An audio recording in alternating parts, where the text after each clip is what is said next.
अब ये लोग जब एकत्रित हुए तो इन सब ने कहा कि अब चल के हम ट्रंप से निवेदन करेंगे कि देखिए आपका एक बेटा जो है वो हम पर बिफरा पड़ा है, घुमा घुमा कर मार रहा है। सारे मुस्लिम वर्ल्ड के लीडर इकट्ठे होते हैं, अर्दगन उनके अंदर नेतृत्व करते हैं, ये बैठे हुए भाई साहब सारे नेता जाकर के ट्रंप से मुलाकात करते हैं कि सर बहुत हो गया, कृपया करके इजराइल से कह दो हमें इतना ना मारे। भाई साहब ये उनकी बातें सुनते हैं कि ठीक है मैं उससे कह दूंगा कि वो पूरे वेस्ट बैंक पर कंट्रोल नहीं करेगा, लेकिन जहां जहां उसकी कॉलोनी बनी हुई है वो तो रखेगा। ठीक है साहब, तो ये ट्रंप इनको बढ़िया से समझा देते हैं। उस दिन मीटिंग के बाद ये लोग निकल लेते हैं।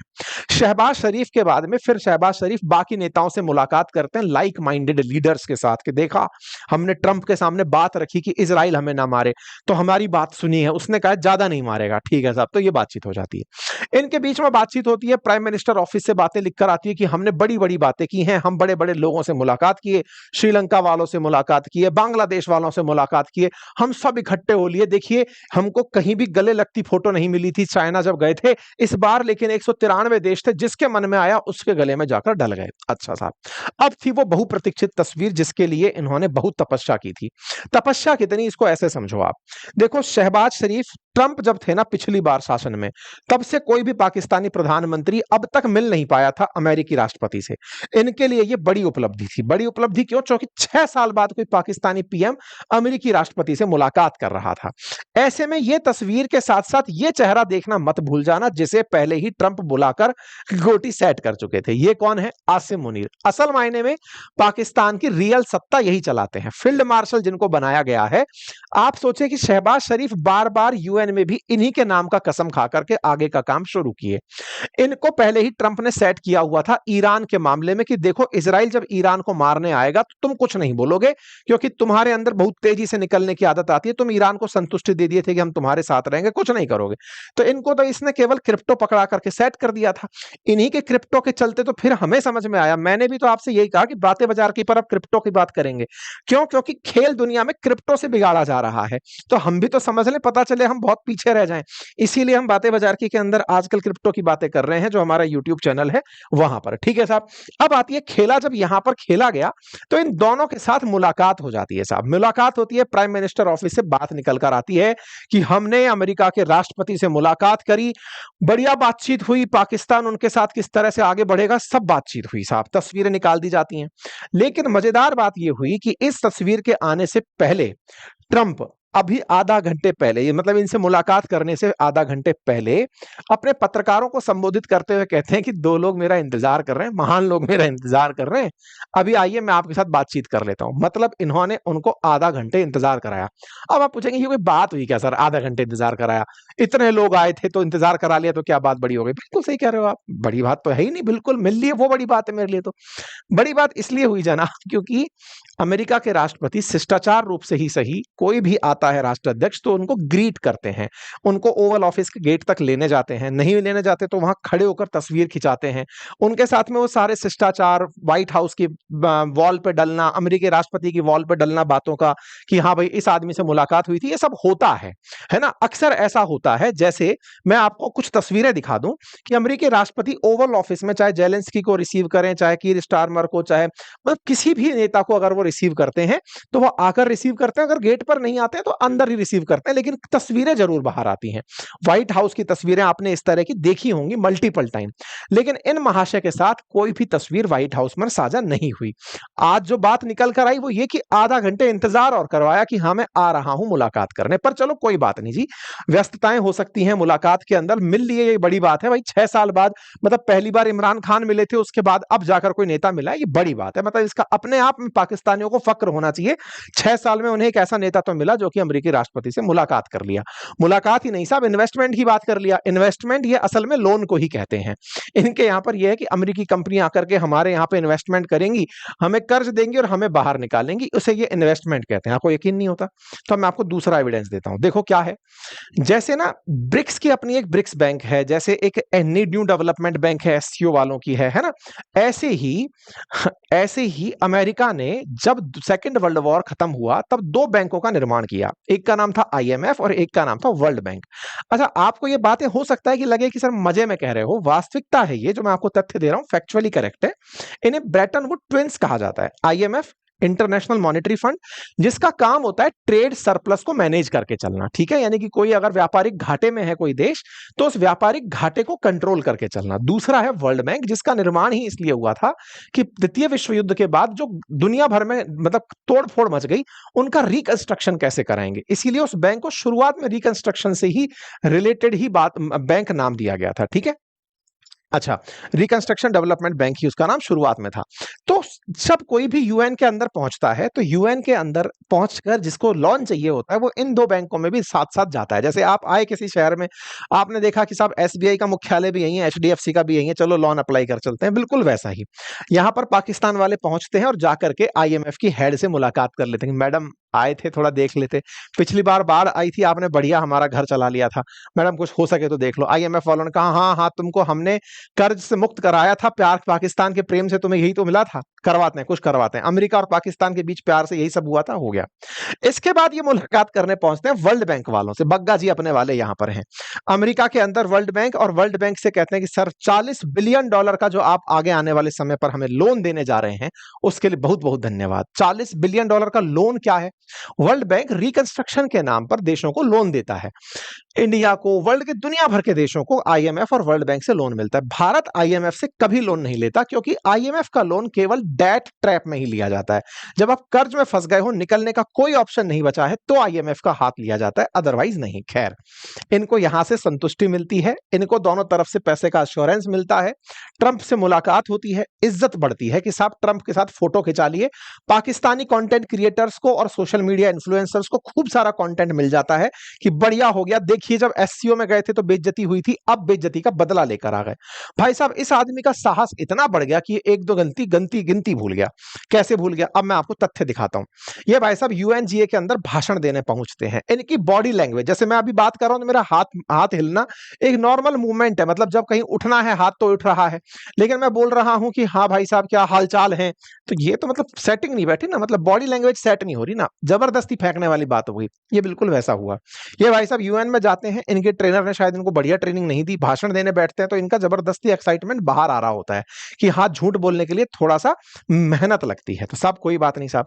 तो यहां पर जब ये पहुंचते हैं तो ये 5 प्रमुख मुद्दे उठाते हैं: भारत पाक संघर्ष, पहलगाम का हमला, ट्रंप और नोबल, सिंधु जल संधि संधि और कश्मीर। सबसे पहले भारत पाकिस्तान संघर्ष पर बोलते हैं कि भारत को हमने युद्ध में हरा दिया था, जीत हमारी हुई थी, अब लेकिन पाकिस्तान शांति चाहता है। वाह, ये पहला ही तथ्य ऐसा था जिसके लिए तालियां बजनी चाहिए। इंटरेस्टिंग बात यह था कि ये इस भाषण को जब दे रहे थे, उस समय अपने साथ कुछ ताली बजाने वाले लोगों को यूएन में ले गए। जब मैंने वो वीडियो अपने घर में बच्चियों को दिखाया तो वो बोलते, पापा ये तो साथ लेके गया होगा, इस तरह की तालियां यूएन में थोड़ी ना बजती हैं जो जिंदाबाद कोई देश के लिए लगाने लग जाए। मैंने कहा बहुत सही, बच्चा पहचान गया, लेकिन पाकिस्तान ये नहीं समझ पाए कि ये चीज पकड़ में आ जाती है। खैर कोई बात नहीं। ऐसे में इन्होंने कहा कि पाकिस्तान की जीत हुई। बाय द वे, जीतने वाला व्यक्ति आगे से सीज फायर की बात नहीं करता। पाकिस्तान के डीजीएमओ ने भारत के डीजीएमओ को कॉल किया था। दुनिया भर को यह जानकारी है। पता नहीं पाकिस्तान किस मुगालते में रहते हैं, रह भी सकते हैं, क्योंकि जब झूठ ही बोलना है तो कुछ भी बोलिएगा। और ऐसे में इनको झूठ बोलने के लिए यह तर्क मिला तो इन्होंने बढ़िया से फेंक दिया, यूएन के मंच से फेंका। दूसरी बात इन्होंने कही कि साहब हमने तो पहलगाम में निष्पक्ष अंतरराष्ट्रीय मांग की थी कि जांच करा लो, जैसा कि इन्होंने मुंबई हमलों के बारे में भी कभी कहा था। और तो और आगे निकलते हुए कहा कि सर ट्रंप को तो नोबेल शांति पुरस्कार मिलना चाहिए। हालांकि इस बात पर दुनिया भर के राजनेताओं के मन पर मुस्कान के भाव थे कि बहुत सही जा रहे हो लौंडे, बहुत सही। ऐसे में सिंधु जल संधि पर भी ये बोले, भारत ने एक तरफा तरीके से जल संधि तोड़ दी है, हम इसे युद्ध की तरह ही मानते हैं। और कश्मीर के बारे में फिर इन्होंने कहा कि कश्मीर पर एक दिन जनमत संग्रह होगा और हमारे लिए फायदा होगा, यानी कि जनता वहां की खुद डिसाइड करेगी। और तो और इस बार इन्होंने नैरेटिव वॉर में एक लाइन और मार डाली, और वो लाइन ये थी कि साहब हिंदुत्व जो है ना, वो कट्टरपंथी हिंदुत्व दुनिया के लिए एक चुनौती बन गया है। हिंदुत्व इनसे बुला नहीं, इनसे बुला हिंदुत्व वाह वाह। और सच में ऐसा हुआ था, आप सुन सकते हैं।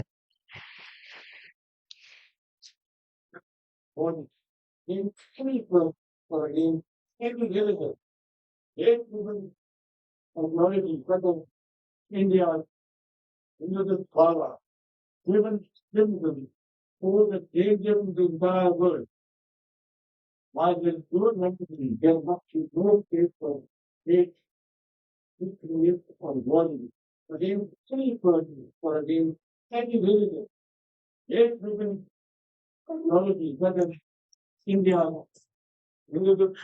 हिंदुत्व वाह वाह, हाँ पता नहीं इसको सुन पाए हो या नहीं, तो फिर ढूंढ करके सुन लीजिएगा, ठीक है साहब। कुल मिलाकर के इन्होंने वही कार्य किया जो इनको वाह वाह करनी थी, इन्होंने हिंदुत्व की वाह वाह करी कि हाँ साहब ये एक्सट्रीमिज्म को फॉलो कर रहे हैं, ठीक है साहब।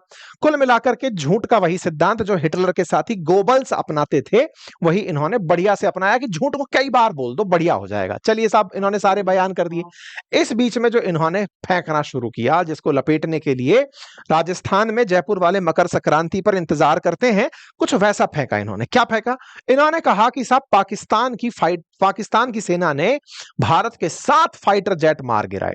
भाई साहब ये बड़ी बात थी, यूएन के मंच पर खड़े होकर बोल रहे हो तो वैलिडेशन मिलता है इस बात को कि सर इतनी बड़ी जगह से आपने बात बोली है, 7 फाइटर जेट मार गिराए। हमको भी लगा यार 7 गिर गए, चक्कर क्या है, कहां कहां गिर गए। चलिए तो अब एक बार के लिए इस बात का फैक्ट चेक यहीं कर लेते हैं जो इन्होंने बात बोली। आप फैक्ट चेक करने के लिए कहीं दूर नहीं जाएंगे, इन्हीं के ही वॉल पे ट्रेवल करेंगे। आओ, ऑपरेशन सिंदूर की बात हो रही है, आपको याद होगा ऑपरेशन सिंदूर के अंदर फाइटर जेट्स गिरने की खूब सारी न्यूज आई थी।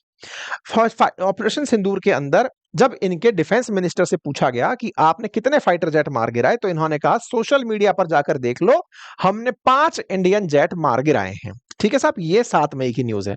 आगे बढ़ते हैं साहब, ये थोड़े दिन आगे बढ़ते हैं। 7 मई के दिन पाकिस्तान के ही प्रधानमंत्री कहते हैं कि हमने 5 इंडियन जेट मार गिराए, जिसमें से 3 फ्रांस मेड राफेल हैं। ठीक है साहब, ये कंफर्म है, ये इन्हीं के प्रधानमंत्री का बयान, इन्हीं के रक्षा मंत्री का बयान, सारे बयान आपके सामने हैं। ओके, और थोड़ा आगे बढ़ते हैं, 28 मई को पहुंचते हैं। 28 मई को पहुंचते पहुंचते ये बोलते हैं हमने 6 इंडियन जेट मार गिराए। अभी तक कितने चल रहे थे? 5 चल रहे थे, अब इन्होंने 6 मार गिराए, ये इन्होंने नंबर देना शुरू किया। ओके, शहबाज शरीफ ने अब एक मुकाम और हासिल कर लिया, क्योंकि इन्होंने बात ही बातों में एक और मार डाला, अब इन्होंने 7 मार डाले हैं। ठीक है साहब, अब आपको लगेगा कि यार ये बात तो कुछ सुनी सुनी सी लग रही है, बिल्कुल सही कह रहे हैं। यही इनके साथी माइकल गोबल्स के पुनर्अवतार, ये भी इस बात को बार बार दोहरा रहे हैं ताकि ये लगे कि हाँ जो पाकिस्तान बोल रहा है वो सच है। आप में से बहुत सारे लोगों को ये लगेगा कि ये आदमी भारत से ऐसी नफरत क्यों करता है। देखो यार, ये बहुत बुरी तरह से दूध का जला हुआ है भारत के केस में। आप पूछिए कैसे? देखिए हुआ क्या ना, ये आदमी जब राष्ट्रपति बना तो चुनाव का सबसे पहला वादा था कि मैं रशिया यूक्रेन युद्ध रुकवा दूंगा। नहीं रुकवा पाया, नहीं रुकवा पाया, सारे प्रयास कर लिए। अंत में पता चला कि भारत जिस तरह से बैकबोन बनकर रूस के साथ खड़ा है, तेल खरीद करके, या फिर चाइना जैसे तेल खरीद कर साथ में खड़ा है, इन दोनों की वजह से रूस तक पैसा पहुंचता है। उसका जब तक पैसा पहुंचना नहीं रुकेगा, वो युद्ध जारी रखेगा। इन्होंने कई बार भारत के साथ बातचीत कर ली कि तुम लोग रोक दोगे तो खेल हो जाएगा, अदरवाइज मैं हार रहा हूं। इनका जो ग्लोबल ह्यूमिलिएशन है, आप लोग जब भी बार बार हंसते हो इस बात पर कि ये कहता है मैंने इतने युद्ध रुकवा दिए दुनिया के, ये भाई साहब मतलब थाईलैंड वालों का युद्ध रुकवा दिए, इतना तक क्लेम मान लेते हैं। तो ये जितने भी दुनिया के युद्ध रुकवाने की बात करते हैं, लोग हंसते हैं कि जिन्हें रुकवाना था तुमसे वहां बाल भी बांका नहीं हो पाया। रशिया यूक्रेन पर तुम कुछ नहीं कर पाए, इजराइल फिलिस्तीन का तुम कुछ नहीं बिगाड़ पाए, फालतू में फटो मत। जो सही में युद्ध थे उनका कुछ नहीं कर पाए। डिस्प्यूट को खत्म करना, युद्ध को खत्म करना कहते हो। खैर चलो कोई बात नहीं। इस ह्यूमिलिएशन का ये बदला लेने के लिए कि इंडिया को कैसे मैं नीचा दिखाऊं, ताकि इंडिया एकदम शर्म के मारे ही खुद चला आए कि भाई साहब शांत हो जाओ यार। लेकिन हम तो और बड़े वाले हैं, हम शांत होने की जगह इन्हीं की रोस्ट कर लेते हैं। अब मैं आपको इनका तथ्य दिखाता हूं। 19 जुलाई को अमेरिकी राष्ट्रपति बोलते हैं कि 5 जेट मार गिराए थे साहब इंडिया पाकिस्तान के कन्फ्लिक्ट में। ठीक है, माइकल गोबल्स का पुनर्अवतार है भाई साहब। फिर देखिएगा 15 अगस्त को बोलते हैं कि 6 से 7 प्लेन मार गिराए थे साहब, नंबर बढ़ गया साहब। अच्छा, इसके बाद में थोड़ा और तारीखों पर आगे निकलते हैं। अगस्त 25 को बोलते हैं 7 जेट मार गिराए थे। देखिए साहब, हो सकता है कुछ समय बाद ये जेट की संख्या बढ़कर 8 भी हो जाए, क्योंकि धीरे धीरे कागजों में ये नंबर बढ़ रहा है। पहले म्यूचुअल अंडरस्टैंडिंग में बोले 5 में फील नहीं आ रही, 6 कर दो, 6 नहीं आ रही 7 कर दो। तो कुल मिलाकर आपने इनकी कहानी को समझ लिया कि इनके नंबर कैसे बढ़ रहे हैं और कैसे बढ़ाए जा रहे हैं। बाय द वे, पाकिस्तानियों ने एक और खुशी मनाई, और वो ये था कि ट्रंप ने अपने यहां पर जो बैज लगा रहता है उसमें एक फाइटर जेट पहना हुआ था। फाइटर जेट का इस तरह से इन्होंने एम्बलम लगाया हुआ था। बाय द वे, मैं आपको बता दूं कि ट्रंप जब भी किसी भी राष्ट्राध्यक्ष के साथ बात करते हैं, वो अपनी टेबल पर कोई ना कोई विमान, फाइटर जेट, कुछ ना कुछ जरूर रखते हैं। जब किसी के साथ उस जगह पर बातचीत कर रहे होते हैं, वो अपने आप को हमेशा वॉर रेडी बताने के लिए एक फाइटर जेट का अभी तो यहां पर इन्होंने बैच लगा लिया, वो सामने हवाई जहाज जरूर रखते हैं। इसी से परेशान होकर के कतर वालों ने बेचारों ने खुद से एक विमान पकड़ा दिया इनको कि सर ये लीजिए हमारी तरफ से भेंट। साउथ अफ्रीका वाले बोले सर हम विमान नहीं दे पाएंगे। मतलब इस आदमी ने सबको यही दिखाया है। पाकिस्तानी लोग ले रहे हैं इस चीज को कि देखो अमेरिका कहना चाहता है कि मैंने राफेल टांक रखा है। अबे तुमको लगता है कि ट्रंप राफेल का प्रचार करेंगे? वो F-35 का प्रचार नहीं करेगा कि दुनिया वालों वो खरीद लो जो बिक नहीं रहा है, जो जबरदस्ती केरला में खड़ा रह गया है उसे कोई खरीद नहीं रहा है। पाकिस्तानी मूर्खों, तुम चाइना से खरीद रहे हो, हमसे नहीं खरीद लोगे। लेकिन पाकिस्तानियों ने भर भर के तारीफ करी कि देखा उन्होंने राफेल लगा रखा था, इंडिया को जलाने के लिए मजा आ गया। भाई पाकिस्तानी एकदम उड़े पड़े हैं, मतलब नेक्स्ट लेवल का चरम सुख पा रहे हैं। यहां पर है हर जगह हर तरफ से ये कि साहब मजा ही आ गया, हमारे नेता ने तो कमाम तब वो कर दिया। खैर कोई बात नहीं, सब पाकिस्तानी और ये एक दूसरे से बढ़िया खुश हो लिए। अब इनको न्यूट्रलाइज करने के लिए भारत ने बहुत अच्छा एक काम किया। जैसे हमारे कहावत है ना कि भाई हाथी चलता है कुत्ते भौंकते हैं। अब कुत्तों को मारोगे तो सुप्रीम कोर्ट में चले जाएंगे लोग, तो उनको इग्नोर करो। भारत ने भी वही किया। इनको जवाब देने के लिए हमने विदेश मंत्री को भी परेशान नहीं किया। हमने अपनी एक IFS ऑफिसर, बहुत यंग ऑफिसर, जिनको वहां पर UN में हमारी ड्यूटी लगनी होती है, सबकी ड्यूटी होती है, हर देश अपना प्रतिनिधि भेजता है, उनको भेज दिया।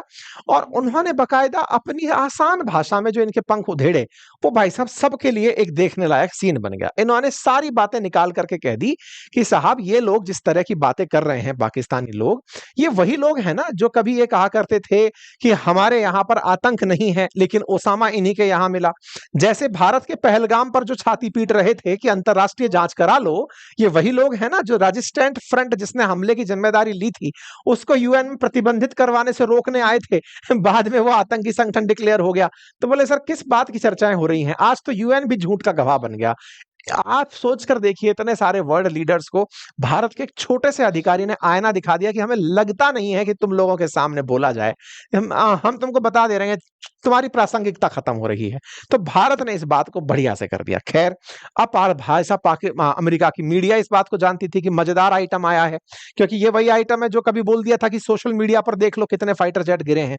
भाई साहब इनका एक इंटरव्यू ले लिया जाता है और उस इंटरव्यू में ये भाई साहब बोल देते हैं कि सेना के साथ हमारा जो रिश्ता है वो हाइब्रिड मॉडल जैसा है। मतलब इनसे पूछा गया कि यार हमारे देश में, ये अमेरिका रिप्रेजेंटेटिव हैं, इन्होंने कहा है ना कि साहब एक बात बताओ मिनिस्टर, कि हमारे देश में यानी कि अमेरिका में पीटर हेगसेथ जो रक्षा मंत्री है उसको सारे जनरल्स रिपोर्ट करते हैं। अगर पीटर हेगसेथ चाहें तो वो रक्षा मंत्री होने के नाते जनरल्स को हटा सकते हैं, लेकिन क्या आप अपने आर्मी जनरल को हटा सकते हो या आप उसे रिपोर्ट करते हो? तो ये भाई साहब पूरी तरह से आंसर स्पीचलेस हो गए।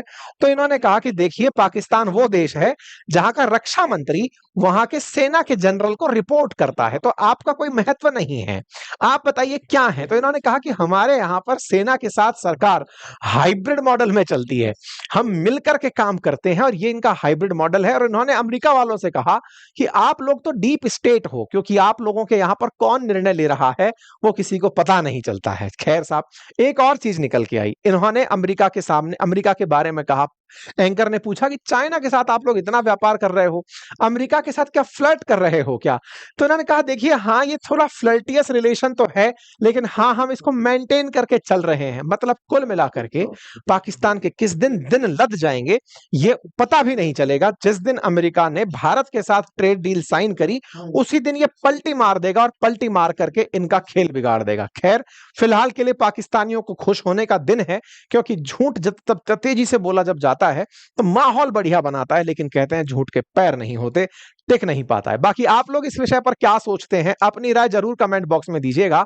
चैनल पर नए हैं तो सब्सक्राइब कर लीजिए। बाकी हमारे कोर्सेज अपनी पाठशाला और बातें बाजार की ऐप पर उपलब्ध हैं, उन्हें आप जाकर चेक अवश्य करें। धन्यवाद।